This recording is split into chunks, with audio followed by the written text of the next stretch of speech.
बिहार का एक ऐसा गांव जहां हिंदुओं ने मस्जिदों के लिए ऐसा काम किया जिसे जानकर नफरती रह जाएंगे दंग। You are watching Kali News. Bihar की राजधानी पटना से सटे इलाके मगध के नाम से मशहूर रहे हैं।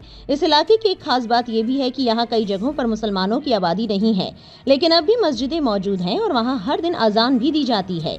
बीबीसी में प्रकाशित एक रिपोर्ट की माने तो ये मस्जिदें ऐसी हैं जो दशकों पुरानी हैं। उनकी विरासत को बचाने के लिए आम लोग खुद ब खुद सामने आए हैं। इन लोगों की अपनी मुश्किलें भी कम नहीं है, क्योंकि ये आम दिहाड़ी मजदूरी करने वाले लोग हैं, लेकिन इन लोगों ने इबादत की जगह को महफूज करने का काम अपने आप ले लिया है। खास बात ये भी है कि इनमें से कुछ तो हिंदू हैं। बिहार की राजधानी पटना से तकरीबन 80 किलोमीटर दूर नालंदा जिले का मुख्यालय बिहार शरीफ है। बिहार शरीफ के चौड़े रास्तों से जब बीबीसी वाले अंदरूनी इलाकों में जाते हैं तो उबड़-खाबड़ सड़कों से गुजरते हुए माड़ी गांव तक पहुंचते हैं। गांव में लगातार बन रहे ऊंचे और पक्के मकानों के बीच सैकड़ों साल पुरानी मस्जिद का गुंबद दूर से ही नजर आता है। पास पहुंचने पर यहाँ नौजवान अजय पासवान मिलते हैं जो मस्जिद के बरामदे में झाड़ू लगा रहे हैं। रिपोर्ट के मुताबिक ये कहानी 15 साल पहले शुरू होती है, जब अजय और उनके दो दोस्त मस्जिद के पास से गुजर रहे थे। माड़ी गाँव के रहने वाले ये लोग अपने जीवन यापन के लिए मजदूरी करते हैं। पेशे से मजदूर अजय बीबीसी को बताते हैं, एक दिन मैं और मेरे दोस्त यहाँ से गुजर रहे थे तो लगा कि मस्जिद के लिए कुछ करना चाहिए। यहाँ बहुत जंगल था, हम लोग मजदूर आदमी हैं तो सारा काम खुद कर लिया। पहले फर्श बनाया, जंगल साफ किया, फिर प्लास्टर किया, पुताई की। उसके बाद लगा कि अल्लाह का घर है, रोशन रहना चाहिए, तो सांझ बाती शुरू कर दी। अगरबत्ती जलाने लगे, फिर लगा अजान भी मस्जिद से होनी चाहिए तो लाउडस्पीकर लाए और पेन ड्राइव की मदद से अजान दिलवाने लगे। शायद अल्लाह को लगा होगा कि हमसे काम ले ले तो उन्होंने करवा लिया।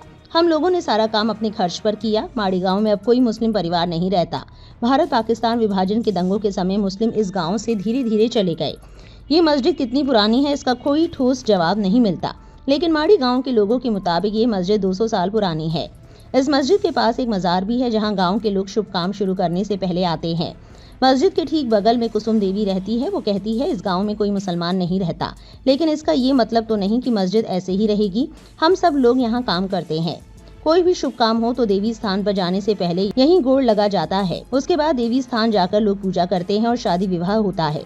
मस्जिद के रखरखाव को लेकर हो रहे खर्च के बारे में पूछने पर कहते हैं, हम गांव वालों से कुछ भी नहीं लेते। कोई अगर मस्जिद देखने आ गया और 50-100 रुपए दे दिया तो बात अलग है। मेरी माँ, पत्नी, बच्चे भी कुछ नहीं कहते, क्योंकि हम किसी नशे पर पैसे तो खर्च नहीं कर रहे हैं। हम तो धर्म स्थल पर लगा रहे हैं। इतने साल बीत गए, लेकिन सरकार, नेता, विधायक किसी ने इस मस्जिद की सुध नहीं ली।